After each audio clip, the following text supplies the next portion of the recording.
عزیزان گرامی، میں مظہر ضیاء مصباحی، صدر مدرس دارالعلوم غوثیہ ایجوکیشنل سینٹر امباٹان مرکمنائی کوڈرما جھارکھنڈ، میں آج اس اہم اور جس ٹاپک پہ آپ سے مخاطب آیا ہوں دراصل آپ سب جانتے ہوں گے کہ اس وقت میں فقیر ضلع کوڈرما کے ایک مرکچو بلاک میں اپنا دینی خدمات کو انجام دے رہا ہوں اور اپنی بساط کے مطابق الحمدللہ رب العالمین دین مصطفی کو عام کرنے کی مکمل کوشش کر رہا ہوں، جس کا نتیجہ یہ ہوا کہ علماء کرام اور عوام الناس نے بڑا پیار دیا، بڑی محبتیں دی اور اپنی نیک دعاؤں سے خوب سراہا، خوب نوازا، الحمدللہ علی ذالک۔ میرے عزیز ساتھیوں، اتفاق سے مجھ فقیر کو پرکھنڈ مرکچوں میں جتنے بھی مکاتب ہیں اور جو مدارس چل رہے ہیں ان کا ناظم تعلیمات بھی منتخب کیا گیا۔ بتاتا چلوں کہ مورخہ 25 ستمبر کے دن جامع مسجد ناواڈی کی سرزمین میں علماء کرام کی موجودگی میں مجھ فقیر کو ناظم تعلیمات منتخب کیا گیا۔ 25 ستمبر کے بعد سے میں نے اپنی اس اہم ذمہ داری کو بحسن و خوبی انجام دینے کی مکمل کوشش کری اور اپنی مستقبل اور اپنی نسلوں کی مستقبل کے لیے میں نے جن نکات پہ کام کرنے کی کوشش کری تھی وہ درجہ ذیل ہیں، ملاحظہ فرمائیں۔ جب مجھ فقیر کو 25 ستمبر کے دن علماء کرام کی موجودگی میں کوڈرما پرکھنڈ کے ناظم تعلیمات منتخب کیا گیا، اس وقت میں صرف اپنے ادارے کا ایک صدر مدرس کی حیثیت سے تعلیمی خدمات کو انجام دے رہا تھا، لیکن 25 ستمبر کے بعد علماء کرام کی ذمہ داریوں نے مجھ فقیر کو اس لائق سمجھا اور مکمل 33 مکاتب کی ذمہ داری میرے کاندھوں پہ ڈال دی گئی۔ میں نے اپنی زندگی میں اس کام کو بڑا انوکھا انداز میں اور بہت اہم تجزیے کے ساتھ میں نے اس کام کی شروعات کری۔ جن نکات پہ میں نے 25 ستمبر سے لے کر کے 20 دسمبر تک یعنی کہ 3 ماہ کی قلیل مدت میں جو میں نے جن موضوعات پہ اور جن اقدامات پہ ہم نے اس ذمہ داری کو نبھانے کی کوشش کری تھی وہ درجہ ذیل ہیں، وہ یہ ہیں۔ سب سے پہلے میرے مشن میں یہ بات شامل حال تھی کہ میں سب سے پہلے مکاتب کے نصاب کو از نو زندہ کر سکوں۔ آج مکاتب کی جو پسماندگی حالات ہیں، کیونکہ وہیں سے بچے بڑے بڑے مدارس میں جاتے ہیں، اگر مکتب ہی ہمارا درست نہ ہوگا تو تعلیمی سرگرمیاں کس طرح عروج پائیں گی؟ میرے عزیز ساتھیوں، پہلا پوائنٹ۔ دوسری بات یہ تھی، جس مقصد سے میں اس منصب پہ فائز ہوا تھا، دوسری میری کوشش یہ تھی کہ ائمہ حضرات کو اگر کوئی بڑی پریشانی لاحق آ جائے آج کے پرفتن دور میں، اور یہ بعید نہیں ہے، اس پرفتن دور میں ائمہ حضرات کے ساتھ جو بڑی بڑی پریشانیاں لاحق آتی ہیں، جہاں بہت سے مال کی ضرورت پیش آ جاتے ہیں، مثلا بسا اوقات آپ نے حالیہ میں دیکھا ہوگا کئی ایسے علماء ایسے تھے جو کینسر کے شکار ہو گئے، کوئی پرسان حال نہیں تھا ان کا، 8,000 10,000 کی تنخواہوں میں ایک عالم دین ایک کینسر کی بیماری کا علاج کیسے کر پائیں گے؟ ان تمام صورتحال کو دیکھتے ہوئے میں نے اپنی زندگی کے نقوش میں اس بات کو بھی شامل کیا تھا کہ جب میں مکاتب کے نصاب کو درست کر لوں تو دوسری بات اور دوسری کوشش ہماری یہ ہوگی کہ ائمہ حضرات کو اگر سب سے بڑی یا پھر کوئی بھی بڑی پریشانی لاحق آتی ہے تو کما حق اس کا ازالہ کیسے کیا جائے؟ مالی حالات اگر درپیش آتے ہیں تو کون سے فنڈ ہے جس فنڈ سے ہم اپنے ائمہ حضرات کو کہ کما حق علاج کر سکیں گے؟ میرے عزیز ساتھیوں، یہ بات بھی آپ جانتے ہوں گے، آج کے دور میں اگر کوئی امام اپنے صدر یا سیکریٹری سے 1 مہینہ پہلے کی تنخواہ کا مطالبہ کرتا ہے تو وہ سیکریٹری یا وہ صدر تنخواہ دینے سے انکار کر دیتے ہیں۔ وجہ کیا ہے؟ آپ جانتے ہیں، ضرور ہمارے پاس کوئی ایسی تنظیم ہونی چاہیے تھی جس تنظیم کے زیر اہتمام آپ کے امداد کی رقم آپ کو دیا جائے۔ دوسرا پوائنٹ یہ تھا۔ تیسری کوشش ہماری یہ تھی، معاشرے کے وہ طلبہ جو کالجز اور یونیورسٹیز میں پڑھائی کرتے ہیں، میرے عزیز ساتھیوں میری باتوں پہ غور کیجئے گا، اور یہ بات فقط آپ کے لیے ہے کیونکہ آپ مرکچو بلاک پرکھنڈ کے عوام ہیں، آپ کے مابین علماء رہتے ہیں، اور ایک عالم ہی اگر چاہے تو معاشرے میں تبدیلی لا سکتا ہے، اور ایک عالم ہی چاہے تو معاشرے کو بگاڑ سکتا ہے۔ میرے عزیز ساتھیوں، ہماری تیسری کوشش یہ تھی کہ جب میں اس منصب پہ فائز ہو گیا ہوں، جب میں ان دونوں نکات پہ کام کر لوں گا، تو ہماری تیسری کوشش یہ رہے گی کہ ہمارے وہ طلبہ جو یونیورسٹیز یا اسکول جاتے ہیں اور مدارس سے دور ہیں، ہم اپنی بساط کے مطابق ان طلبہ تک پہنچ کر کے انشاءاللہ عز و جل انہیں دین کی باتوں سے آراستہ اور پیراستہ کریں گے۔ یہ کام کون کرے گا؟ میرے عزیز ساتھیوں اور عوام اہل سنت، ہماری تیسری کوشش یہ تھی کہ ہم تعلیم مکاتب کا جائزہ لیں، اور جائزہ لینے کے بعد جس چیز کی کمیاں ہیں ہم انہیں دور کریں۔ آج دیکھیں مکتب میں جو پڑھائیاں ہوتی ہیں، کوئی بولنے والا نہیں، کوئی ایسا عالم نہیں ہے آپ کے پاس جو اس مکتب کے علماء کو یا پھر اس مکتب میں پڑھانے والے ائمہ کو بول سکے کہ آپ کی تعلیم صحیح نہیں ہو رہی ہے۔ کوئی نہیں ہے۔ ضرور ایسا عالم ہمارے پاس ہونا چاہیے تھا، یا ایسی تنظیم ہونی چاہیے تھی جس تنظیم کے زیر اہتمام ہم اس عالم کو ٹورچر کر سکیں، ان کے تعلیمی معیار کا جائزہ لے سکیں کہ ہمارے بچے کیا پڑھ رہے ہیں، ہمارے بچے کیا سیکھ رہے ہیں۔ میرے عزیز ساتھیوں، یقیناً اہل کرما نے اور بالخصوص پرکھنڈ مرکچوں کے لوگوں اور عوام نے جس نازک مسئلے پر تباہ آزمائی کر کے اس چیز کو چھیڑا تھا اور مجھ فقیر کو ناظم منتخب کیا تھا، یقیناً میں اسی چیز کو لے کر اپنے قدم کو دھیرے دھیرے زمین پر پھیلانے کی کوشش کر رہا تھا۔ میرے عزیز ساتھیوں، پانچویں بات ہماری یہ تھی اور پانچواں سرگرمیہ ہماری یہ تھی کہ ذمہ داران مدارس کے چند سالہ خدمات کا جائزہ لے سکوں۔ آپ کسی مدرسے کے مدرس ہیں، کتنے سال سے ہیں؟ 3 سال سے ہیں، 2 سال سے ہیں، 5 سال سے ہیں۔ آپ نے اپنے مدرسے میں کیا کچھ کیا، اس کا جائزہ کون لے گا؟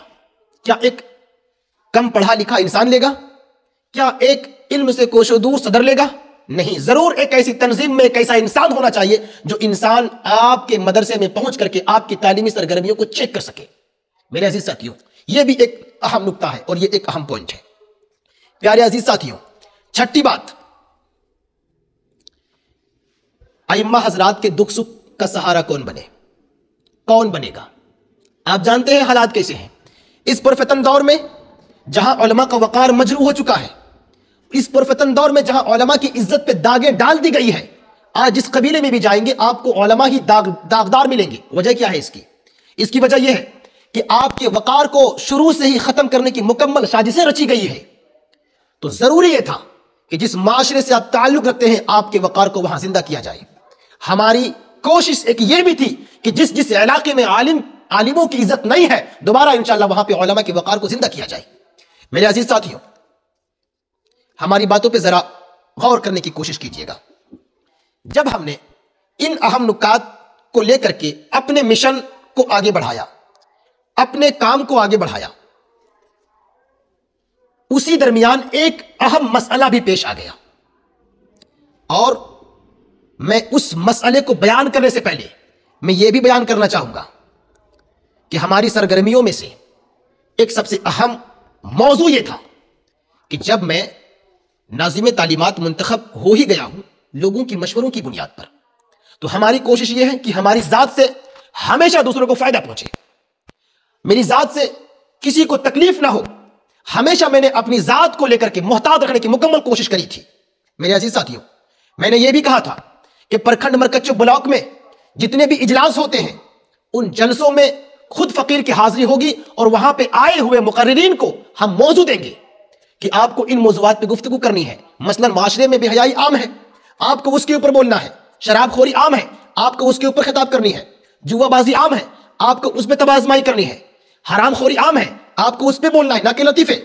میرے عزیز ساتھیوں، ایک اہم نکتہ یہ بھی تھا کہ جب اس منصب پہ فائز ہوا تو انشاءاللہ یہ کام بھی مکمل کرنے کی کوشش کروں گا۔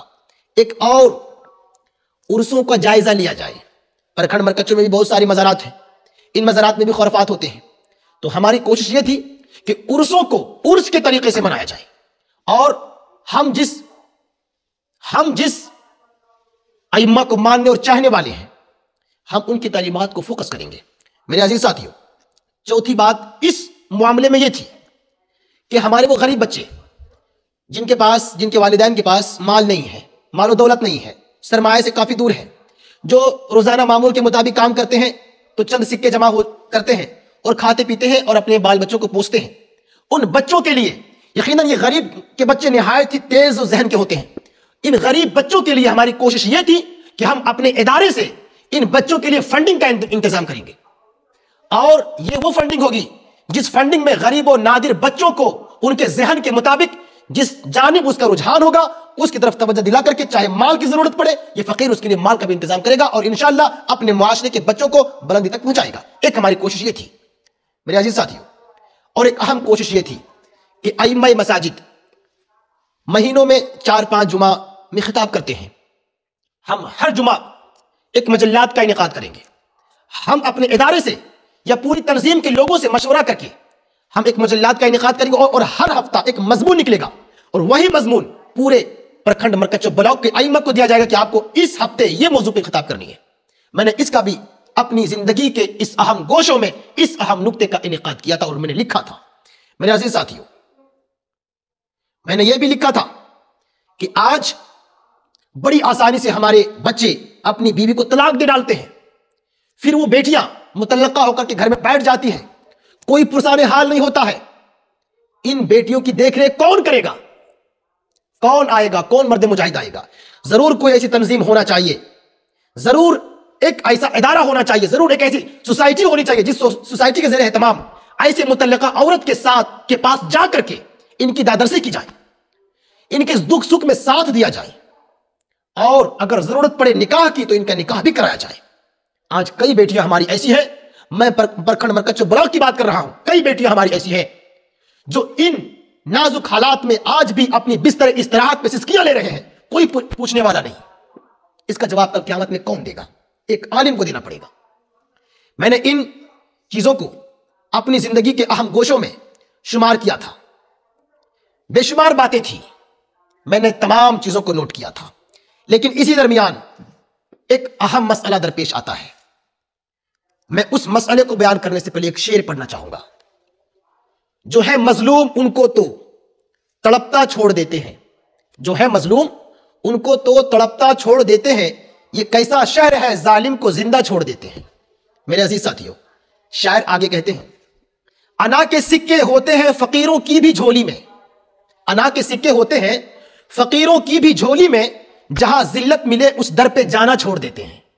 ساتھیوں، ایک اور بات، تعجب کچھ نہیں دانا جو بازار سیاست میں، تعجب کچھ نہیں دانا جو بازار سیاست میں قلم بک جائے تو سچ بات لکھنا چھوڑ دیتے ہیں۔ آج ہمارے علماء کرام کا قلم بک چکا ہے، علماء کرام کا لفافہ بند ہونے کا اندیشہ ہے۔ میرے عزیز ساتھیوں، جب میں 25 ستمبر 2024 کے دن ناظم تعلیمات منتخب کیا گیا، بڑی امیدیں اور بڑے مقاصد کے ساتھ میں بھی منتخب ہوا، اور ہمارے ساتھ جن جن لوگوں نے قدم بقدم یا شانہ بشانہ میرے ساتھ تھے، ان لوگوں نے بھی بڑے مقاصد و مغارض کے ساتھ اس منصب پہ مجھے فائز کیا۔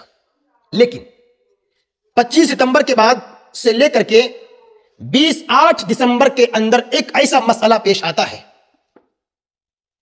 ایک ادارے میں ایک مدرس کی تقرری ہوتی ہے، بات ہو آپسی نظریاتی اختلافات کی بنیاد پر اس مدرس کو بڑی بے دردی کے ساتھ اور بڑی بے عزتی کے ساتھ باہر کا راستہ دکھا دیا جاتا ہے۔ جب یہ معاملہ ناظم تعلیمات پرکھنڈ مرکز بلاک کے پاس پہنچا، میں فقیر فوراً حاضر ہوا، میں نے معاملے کی دیکھ ریکھ کری، میں نے معاملے کو تنظیم کے حوالے کر دیا کہ جس نے مجھے ناظم منتخب کیا ہے فیصلہ بھی وہی کرے۔ تنظیم پرکھنڈ مرکز کے صدر، سیکریٹری، تمام لوگ آئے جو ہمارے بہت حامی بھی تھے اور ہمارے بہت مخصوص بھی تھے، الحمدللہ آج بھی ہیں، اتفاق سے آئے اور اس معاملے کو سلجھانے کی کوشش کری، لیکن جس نے یہ معاملہ کیا تھا وہ راہ فرار ہو گیا۔ جب میں نے بحیثیت ناظم اس معاملے کو سلجھانے کے لیے اپنے علاقے کے علماء کو جمع کیا تاکہ مسئلہ طول نہ جائے، اس بات کو ختم کر دیا جائے، جب علماء آ گئے اور مجرم فرار ہو گیا تو میرے دل میں یہ خیال آیا کہ آخر کوئی یہ قدم کیسے اٹھا سکتا ہے اور اتنے علماء کی توہین کوئی کیسے کر سکتا ہے. میں نے اتنے عالم کو بلایا انصاف دلانے کے لیے. اگر نکلنے والا یا نکالنے والا دونوں میں سے جو بھی مجرم ہو فیصلہ ہو جائے تاکہ ایک عالم کی وقار اور عزت باقی رہے, محض عزت کو برقرار رکھنے کے لیے. میں نے اس معاملے میں فوراً تحریر لکھی اور فوراً میں نے کہا کہ اس پہ سختی سے کاربند ہو جائیں اور سخت فیصلہ اس پہ لیا جائے, سخت ایکشن لیا جائے. آخر کوئی اتنی بڑی غلطی کیسے کر سکتا ہے کہ اتنے علماء عالم کی توہین کوئی کیسے کر سکتے ہیں.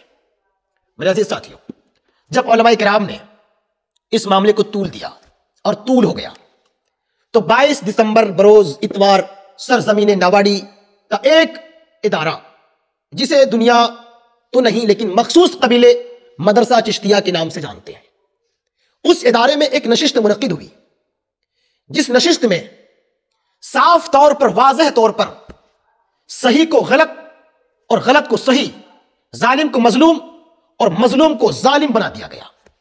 آپ کا سوال ہوگا کہ وہ کیسے؟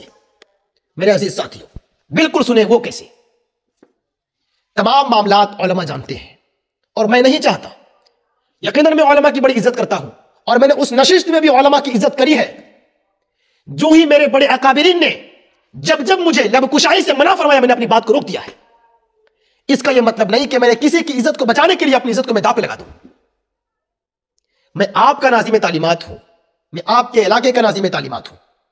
اس کا یہ مطلب ہرگز نہیں نکلتا کہ میں اپنی عزت کو بیچ کر کے آپ کو پھول کا مالا پہناؤں. اس کا یہ مطلب کبھی نہیں نکلتا. میرے عزیز ساتھیوں, اب فیصلہ آپ ہی کریں. ہماری کوشش نظامت کے ذریعے معاشرے میں سدھار پیدا کرنا تھا, لیکن جب مسئلہ پیش آیا اس مسئلے کو میں نے سلجھانے کی خاطر اپنی بساط کے مطابق مکمل کوشش کری ہے. لیکن اس کوشش کے باوجود مجھ فقیر کو ظالم کروا دیا گیا. مجھ فقیر کو لوگوں نے یہ کہا کہ ناسمجھ ہے, محض ایک الفاظ کی بنیاد پر کہ جذبات میں اپنی گفتگو کو یہ کر دیتے ہیں, محض ایک الفاظ کی بنیاد پر. اور میں آج اس کلپ کے ذریعے میں بالکل ہوش و حواس کے ساتھ دانستہ طور پر جان بوجھ کر کے بالکل دیانتداری کے ساتھ میں اپنی اس بات کو رکھنے کی مکمل کوشش کر رہا ہوں کہ میں جس منصب پہ آپ نے مجھے فائز کیا تھا یقیناً میرے دل میں خلوص تھا, پر فائز کرنے والوں کے دلوں میں خلوص نہیں تھا.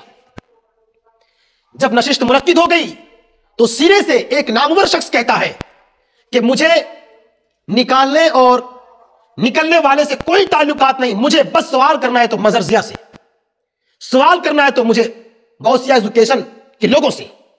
اب بتاؤ, وہ انسان جو آپ کی بھلائی کی بات کرے, وہ آدمی جو آپ کے وقار کو بچانے کے لیے اپنی عزت کو داؤ پہ لگا دے, آپ اس وقت اور ایسے ماحول میں بھی گریباں کے سانپ بن کر کے ڈسنے کی کوشش کر رہے ہیں. آپ نے پڑھا ہوگا کہ مومن ایک سوراخ سے 2 بار نہیں ڈسا جاتا.